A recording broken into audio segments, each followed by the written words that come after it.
you're gonna do. So sometimes too, it's good to ask, which are things you can do, which are things you'd be willing to do, and which are things that you think other people should do, but not you. Because many of us think that other people should drive less, other people should get rid of their gas stoves. So I love surveys. I do surveys all the time. I'm happy to help make this super duper objective so we don't fall into please the teacher syndrome.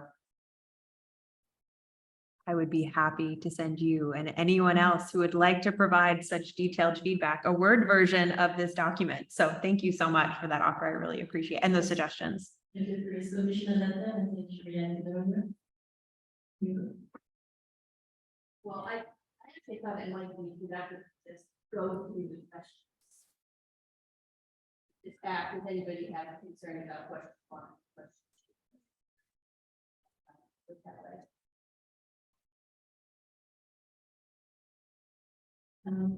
Personally, I think that we could do it in person is compulsory with that, and before we get a consensus on that, Commissioner King, what did you want to share? Yes, my concern is just the overall length of the survey. And, you know, I also do polls and surveys, and we now have to pay people to do a 20+ question polls. So I'd be very concerned about someone filling all 20 questions out on their own accord or willingness. I think even 10 questions is a lot, but my overall feedback of how we've mitigated that in the past, especially if it's an online survey, is we have the most important 5 questions right in the beginning. So if they don't answer any other questions, they're like, oh, I'm done. Like, at least we're able to capture the 5 most important questions. So my question to do that is, if there were 5 questions out of the 21 that were the most important, what is that? And how can we get that closer to the top? Because the current section 1, I'm not saying that these aren't important questions in section 1, but you already have collected 170+ respondents for these exact questions. So it seems redundant. And I thought the whole purpose of this version of the survey was section 2 and section 3. And so maybe it makes more sense for us to lead with section 2 or lead with section 3 in the most objective way possible. But of course, if DDAC is saying, you know, these are the questions that are most important, I'd like to find a way of prioritizing those questions at the very top. So if someone doesn't complete all of it, at least we can capture their most important thought or their thoughts on the most important data points that DDAC is looking for. Sounds lovely. Thank you, Commissioner Kim. I forgot what I was about to say, which seems so important.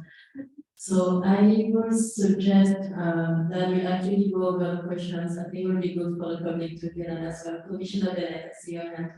Yeah, this is still on the overall philosophy, I guess.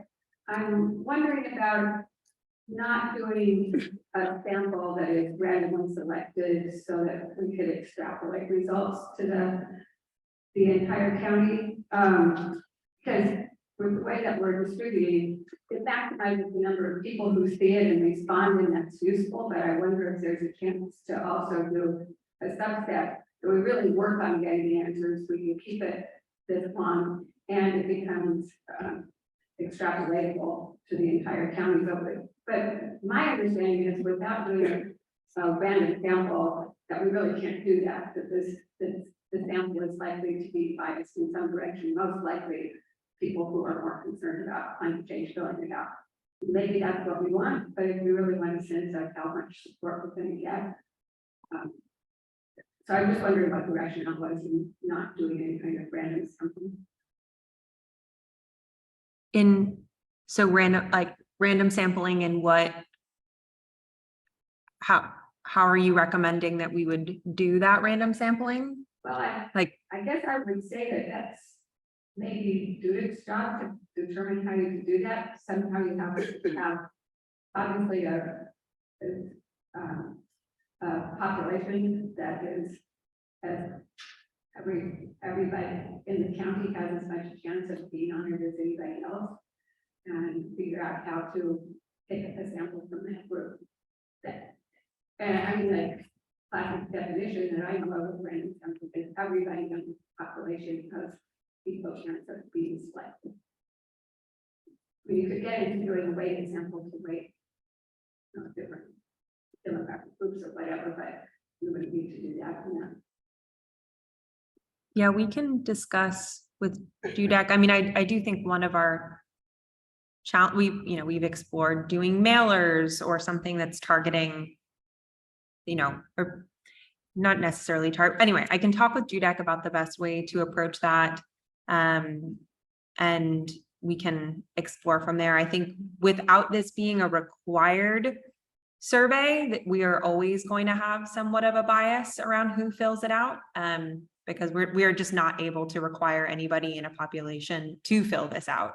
We can offer, and we note at the top somewhere, I believe that folks will be entered into drawings for a raffle. And so we hope that there are incentives, but there are no requirements. And so.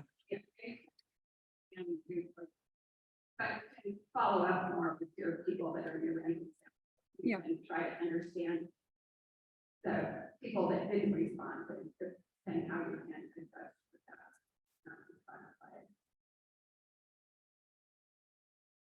Thank you, Micah. Commissioner. Yeah, I think, first of all, we have a relatively small universe in real time, the basic population alone. And then getting a representative sample among them is going to necessarily, given what access we have for in the old days, back in my day.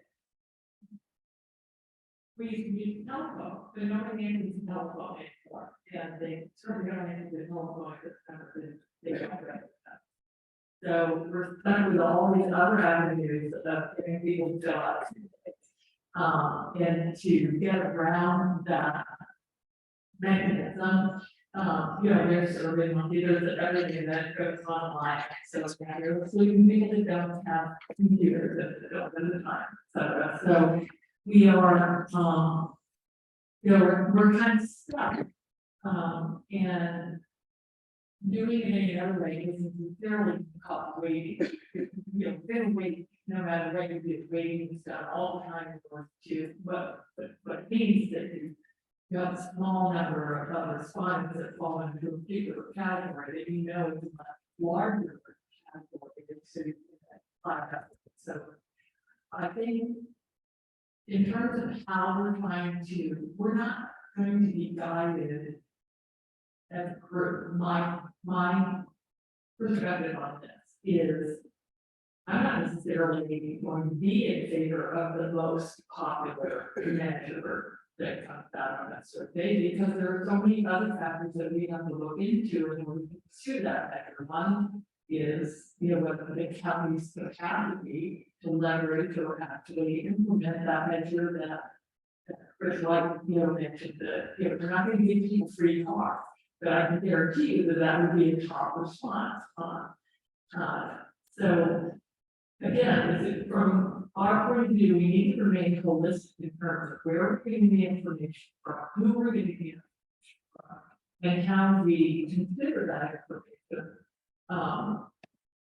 And how that information drives the decisions that are ultimately going to make about the measures that are included in the test.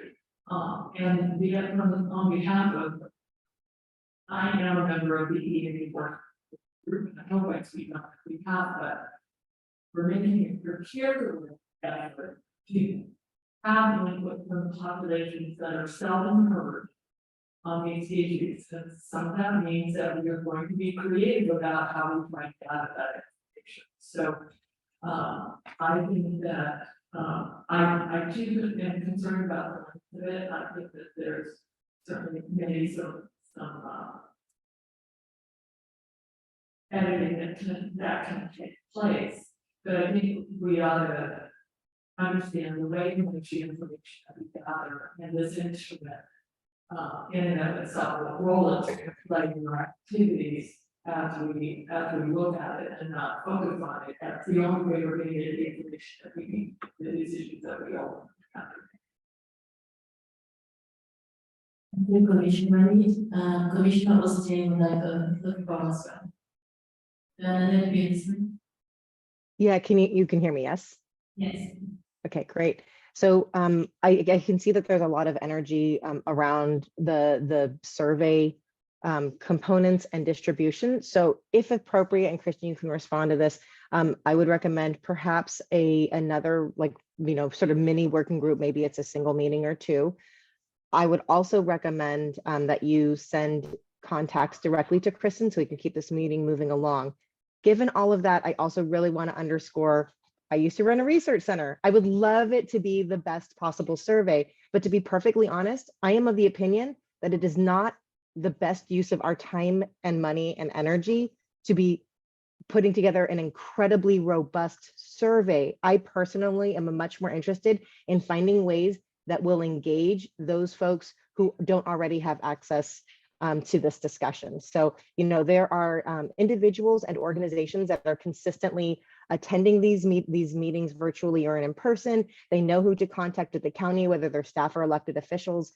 And those, frankly, are not the people that I want completing the survey or providing input. What I really would like to hear, and I think that this is a common thread, is making sure that those voices that we don't commonly hear, who most importantly are really impacted in their work, in their health, et cetera, by some of the decisions that will be forthcoming in this CAP. So for example, when Adelita was talking about one of our working group members saying, let's bring this engagement workshop to farm workers where they are. We talked about libraries, et cetera. I think it's a better use of our time and energy, like staff time, for example, to be looking at ways to engage people. And frankly, surveys is not it's not even in my top 3 of the engagement activities that we do.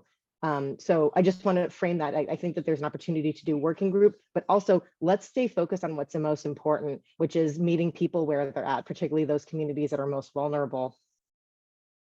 Thank you, Commissioner Austin. So I think this is a good time for me to jump in. So in response to what we just heard, both regarding the workshop, but also regarding the survey, I would like to encourage us to think of raffles as an incentive for people to try to get to the end of something. So I'm not mentioning that just for the survey, and I know a lot of people, and I'm one of them. My time is valuable, especially when I already have a busy schedule. But if you tell me that there is a possibility that that value is going to be recognized or knowledge, raffle is sometimes a good way to make that happen. Another thing, I mentioned that for the workshops as well. So I understand that some people will have to leave early, but they can leave and they can organizers. Sharing prices and so on is one of the techniques that's being used to incentivize people to stay for as long as they can. And I think that we mentioned that early on when we were presenting our request for budget to the supervisors. So the last thing I want to add, and Bernadette on the point piece of the agenda that is a survey, but something that to me is missing in this one, and I'm taking to heart the concerns that we heard from Commissioner Bennett and Commissioner White and Reid, and everyone who mentioned centering as much as possible people we don't hear often from or who are harder to reach. The survey, so back to the survey, I don't understand if it's it's not a good idea or so, but the location of the people on stream is very important for me. Yep, 1 second. Yeah, it's 6 p.m. everyone. The system shuts down at 6 p.m. Was getting so good. Well, this is the first time that everyone online hasn't been shut down because you weren't connected to the system anyway. So We can still hear and see you. hi. All right, I think hello. My goodness. Hello. I don't know if that's for the online folks, but we can still hear you. Yeah. Sorry, you can hear me, but the AV system in the building is not turning back on. So give me 1 second. I'm going to mute you so that you don't have to hear me say hello at close range. 1 second.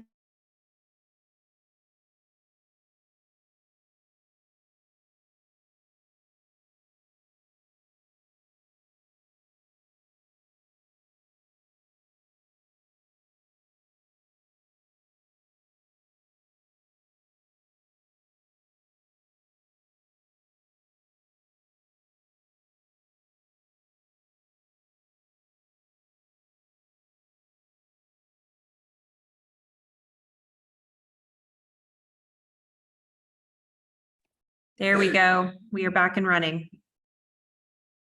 Okay, so, thank you for the unexpected break.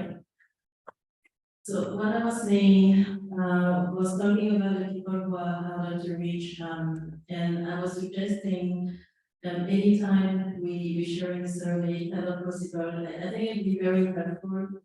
We can keep it anonymous, but still ask them the location, because I agree with the fact that what could make the results biased is when we have an overwhelming amount of response, let's say, for people living in Davis, or like we have spread the education level is higher in terms of numbers.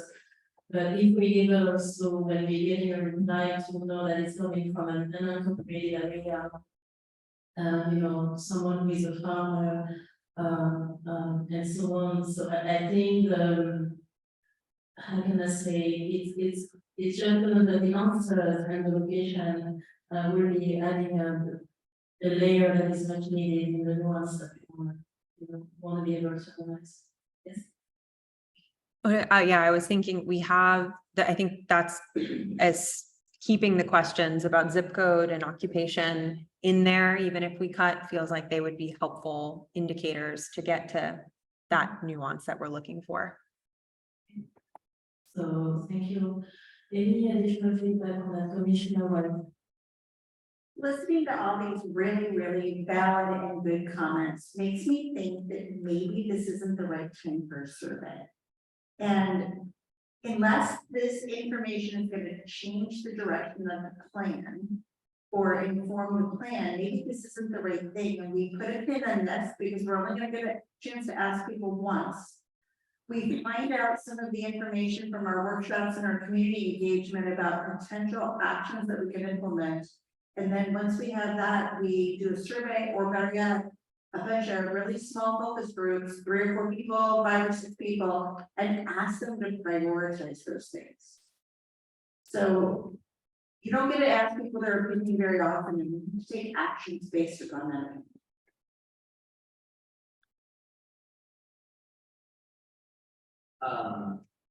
Yes, thank you for sharing that. If also responding to the comments that if this, the focus of this survey is to make it accessible for folks who are normally not engaged or hard to reach, a 6-page survey is not acceptable. So it's gotta be 1 page if we're gonna do it, or I also agree that maybe it's not at 1 page yet because we still haven't fleshed it out more. And we should get it to a point where we've really taken the feedback from these various community groups and been able to then narrow it down to the top priorities that we would want them, you know, the community of focus to be able to prioritize at that time. I think in talking with DUDAC and with the E&E TAC about the purpose of this survey, we mentioned having a second round of workshops geared on prioritizing strategies. The thought would be that we will have conducted an extensive survey and outreach process and understand the types of, I think without sort of a baseline understanding of what strategies we should be focusing on, those workshops can be tremendous and sort of with the entire world of possibility at your fingertips. At some point, we do need to have a survey, I think, or some way of gauging folks' perspectives on what's important without requiring them to attend a workshop. And I think that's the purpose of this and why we developed a survey. was to hopefully narrow this down a little bit more and capture, some of that community data so that we could then have targeted conversations saying, this is what we've heard so far from your community. Does this resonate? And have that targeted focus conversation. And if that doesn't feel, surveys are a standard part of this process. And I think if we decide to move away from that, we need to find some mechanism that can engage folks without attending a workshop or asking that of folks. And so I think that if there is a desire or interest to have a ad hoc group established to have additional conversations about that, I think that that's something that we can do. And we can take this back to DUDEC as well. But I think I don't want to take it off the table as an option, and especially not before our workshops. Thank you, Kristen. Thank you, Commissioner King. Commissioner Orman? Yeah, I think one of the things we need to bear in mind here is that by the very fact that we're taking a survey sends a message. The message is we're listening. I think that's quite important to deliver that. I also think that in reviewing these, without going into detail on the individual questions, I think that it's important for various communities of interest here in Yolo County to see that this is relevant to them in some way, shape, or form. And I do think that if I lived in a city or a suburban area, I would say lots of things that I would find relevant to me. If I'm a landowner, I'm a farmer, I work in agriculture in one way, shape, or form. I'm a vendor supplying agricultural interests in this vast unincorporated area of Yolo County. I would like to see ag-related questions or issues reflected in some of these. So I think, well, you're talking to me, because there's not going to be a solution without my participation or somehow engagement. So that's my overall comment. But I do think that the questions that have come up regarding implicit biases in questions are quite relevant, in that we're not presupposing an answer before we even get them. And I think that also condensation is important. I agree with most of these comments that we've had here, but the unincorporated Yolo aspect of it, which has got to be in some respect agriculture focused, needs to be more in mind. If you look at individual questions and say how would this be applied? How could this be applied to someone from that community of interest? So that's my comment. Thank you. Thank you, Commissioner Orman. Commissioner Levitt? Yeah, I'm wondering if it wouldn't be advantageous to have some consultation with these 5 outreach groups that are going to be brought on board about a survey. Doing that before we have their input maybe does not make perfect sense. And I for one would be happy to be part of the group to talk in more detail about this. Thank you. So I'm getting ready to wrap us up on this item because we getting a capacity. Commissioner King, did you want to add something? Yes, it's a question and a comment as well to Commissioner Ullman about how we want to account or how can we cater to agriculture or farmers. But then that brings us to the point, because the Natural Ransom Working Group also has a survey, just very much focused to the ag community. And so maybe I could see the desire to try to do both objectives, but then it seems slightly redundant. And so, or maybe that redundancy is appropriate. And so that's just something to keep in mind. And so then the question goes to you, Kristen, like, what is the role of these 2 surveys? Are they looked on as mutually exclusive yet comprehensively exhaustive, or is it like actually potentially conflicting? Yeah, so the ag specific strategies were intentionally not included in this survey because the ag specific survey includes emissions reduction and adaptation strategies for natural and working lands. And so including them, I think there's so much desire to have that be a really targeted, focused conversation that we didn't want to include that as a sub, there are tools where you could select here if you're an ag producer, and then an additional set of questions pops up. but we didn't want to risk the opportunity of not having that targeted ag outreach and losing responses by embedding it within this other survey. And I see Commissioner Allman has a comment, but I think to wrap up my response to Commissioner Kim's conversation, I don't think that I think that you as a member of the ag community, maybe we include a reference to that ag survey as part of this so that folks know that it's there. And I think we don't want to divorce the two efforts. That's definitely not our intent.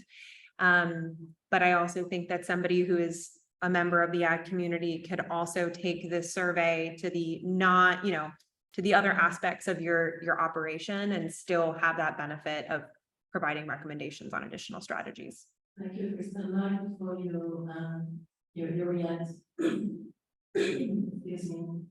I'd like us to close briefly and to take 2 steps back and remember the big picture. So we have been very focused on this particular survey, and I want to bring a few things back to mind. So number one, this survey is not going to be perfect. We can have a very extensive conversation on that. We can create a subcommittee to make it as good as possible and as inclusive as possible. It's not going to happen, just a reality check here. The other thing is that we have several working groups.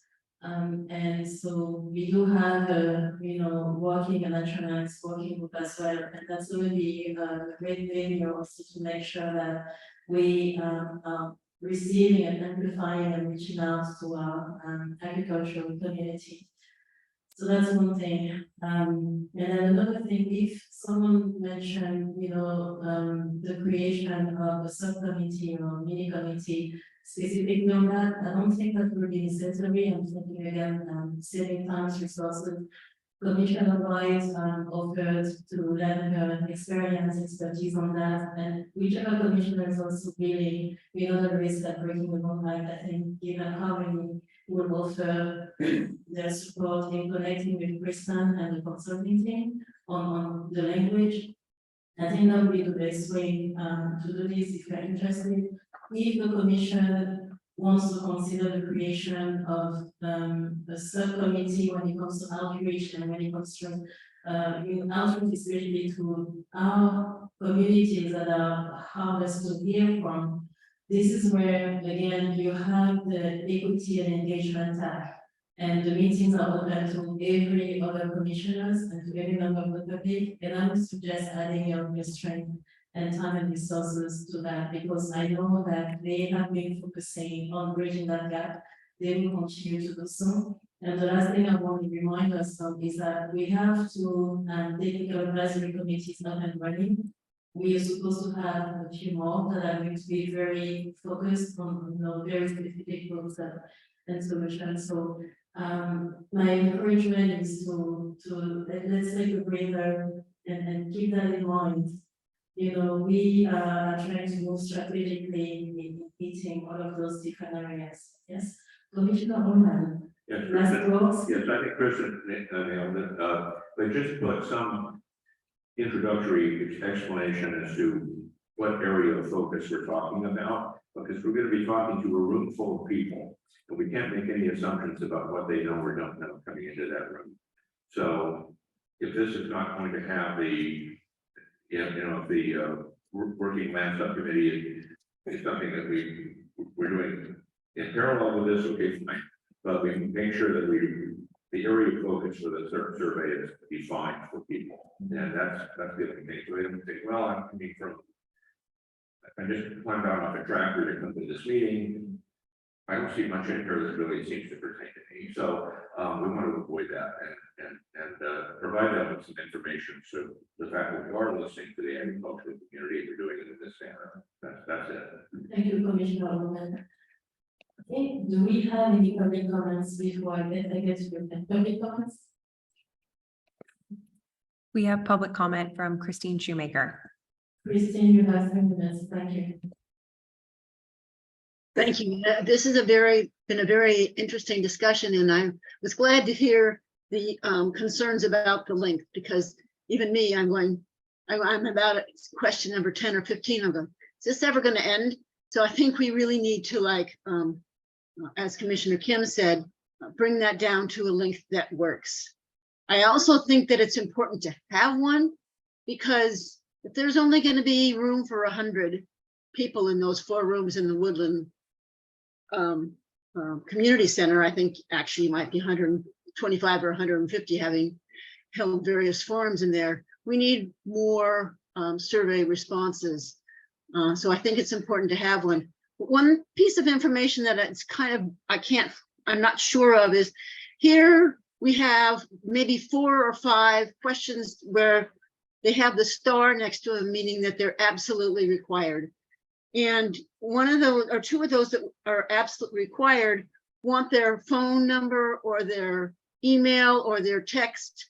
And while I understand that, there are other people who might want to complete the survey, but not want to have you ever contact them or have you ever know who they are. So I don't know if there's a way to deal with that. 4 or 5 years ago, I was doing some work at a booth for a bill called SB 100, and I was walking around telling people, oh, this is great, we'll get off of fossil fuels. And this guy goes, yeah, I think that's great. And he goes, I said, yeah, do you want to sign it? He says, no, I think it's great, as much fossil fuels as we can get. And he walks away. So at some point in time, we're going to need to there will be opinions like that, and somehow we have to make sure that we can get some capture of that as well. Thank you. And just a clarification on the asterisk, for the purpose of this survey, the asterisk was any question that was previously included on the initial survey. So those are not required questions. That was just to denote the questions that were repeat from that initial survey, but appreciate that.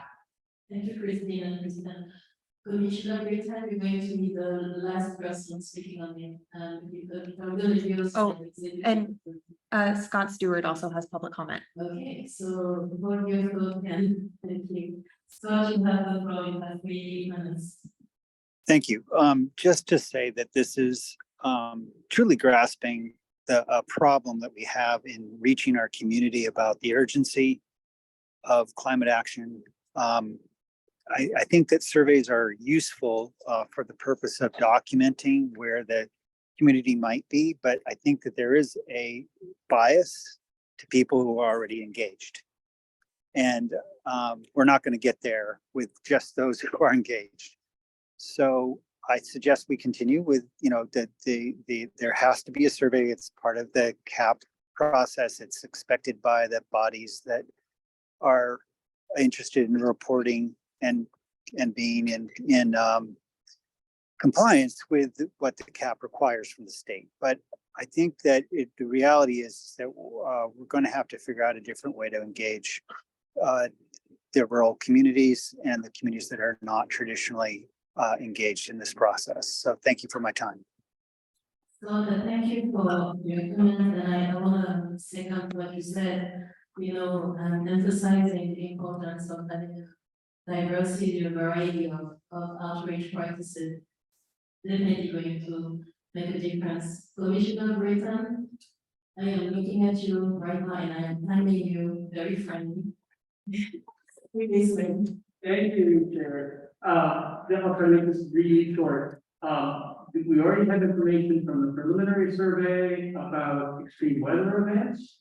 And it isn't actually going to change a lot of what we do in terms of strategies for our for the county CAP. So if we're looking for low-hanging fruit to make this shorter, I think the first section and the number of questions about extreme weather, and I mean, I understand what you do it to get people engaged, but it doesn't seem too useful. If we'll make it shorter, that might be a part to go. Thank you. Yes, thank you, Commissioner Britain. May I ask a question of Supervisor Provenza? I think that as we're having these conversations, ultimately, we are looking to collect the information that is most helpful for elected officials and county leadership to make decisions around how we're going to form programs and allocate funding. I'm curious from your perspective, looking at these 20+ questions, are there ones that would be most helpful for you, or you think most persuasive to other board members to have clear, a clear idea of how the community feels about these various questions? think you're probably are, I need to go with them. Particularly with you, I think they could be narrowed down. But I don't think you have to take it down to 3 questions or anything. If you want to get significant, but remember, we are doing multiple, taking multiple approaches. Thank you, Supervisor Gomenda and Kristen and fellow commissioners and members of the public for your input on this item. And thank you all for your patience, because I know this was quite a long time. So I think this concludes our time on agenda item number 8. We are moving on to agenda item number 9. So I'm asking the fellow commissioners, is there any comments, reports, announcement you'd like to share with us? Commissioner King? Yes, I'll be brief. As many know, this week is going to be a busy time in Sacramento with a lot of bills being decided. Many of them are climate related. AB 1176 with accelerated state framework to electrify buildings. AB 1337 to address water right inequities. AB 1347 prohibit the use of toxic in receipt paper, and also voting on the governor's infrastructure budget trailer, which includes funding for the Delta tunnels. So all issues that are going to likely be decided this next week. So if anyone's interested in paying attention or reaching out to their assembly member, this may be the week to do so. Thank you, Commissioner Kim, and I believe that you shared that information of part of it in the past. That was the newsletter. I think I remember something several of the deals. Okay. Commissioner Barres, I don't have my glasses on. Is your hand raised? So there are AB 720 that would give create or allow the water conservation board to give funding to ranchers to implement conservation practices, also which Thank you, Commissioner Barres. Commissioner White. Double header, almost 3 weeks ago, the Air Resources Board passed the new regulation for transitioning trucks into zero emission vehicles. It's very aggressive. At the same time, tomorrow, Frontier Energy is picking on a project with YCCAC to look at the 15 county mega region that includes Yolo County, and where we could build public ZEV stations with CC fast charging or hydrogen for goods movement freight. That includes moving agriculture around. So if you have folks that we should be interviewing in that project, it's a year long, please give their name to Kristen and let me make sure that we talk to them and include them in our study. Thank you, Commissioner White. Any additional announcements, reports, online maybe from Commissioner Austin or Serena? I do not see any comments. So I have just quick report. The Davis Girl Scouts Club reached out to me several weeks ago. They were hosting an Earth Day festival on Saturday, and they asked me, and they had invited Kiri Looks also, who is the teacher Davis sustainability manager, who couldn't be there. They wanted to hear more about the work that the county is doing. The members, so the students and the youth, are the one who prepare the questions for the panel. So one of the questions they ask what local governments, meaning the county, the city, the cities in your county were doing about climate change. They ask about the source of the greenhouse gas emissions.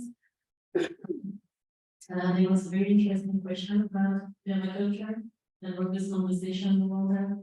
And so, and one of the questions that I asked also, they asked how they, as young people, what they could do, how they could contribute to either the CAC process or to just helping Yolo County and the whole community helping reducing our carbon emission and positive also. I wanted to share that with you. They offer to, share the materials that we already have, outreach material. They have a mailing network of about 500 people. And they are also connected to other clubs in Yolo County. So I would like to give them a shout out, thank them for their interest, thank the youth who said that they would like to create projects who want environmental justice in Yolo County, and also fellow commissioners and those who have been able to attend to the person. They are Girl Scouts cookies for you. That's a gift from that. So make sure you get yours before you go. Thank you. So I think this concludes our time on that. Anything on the long range calendar, anything on future agenda items? This is the item number 9. We close it. Commissioner King. I know we brought it up in the last meeting about any staff clarification about people getting charged because of BCE. I'm not entirely sure how I phrased the request last month, but was wondering if there was any update on when that might be discussed. That's not a topic that would be discussed by this commission. Staff followed up with the individually to have that conversation. And then that's something that would be handled either by VCE's Public Advisory Commission, but that's out of the scope of our commission. Thank you, Commissioner King and Kristen. Any public comments on this?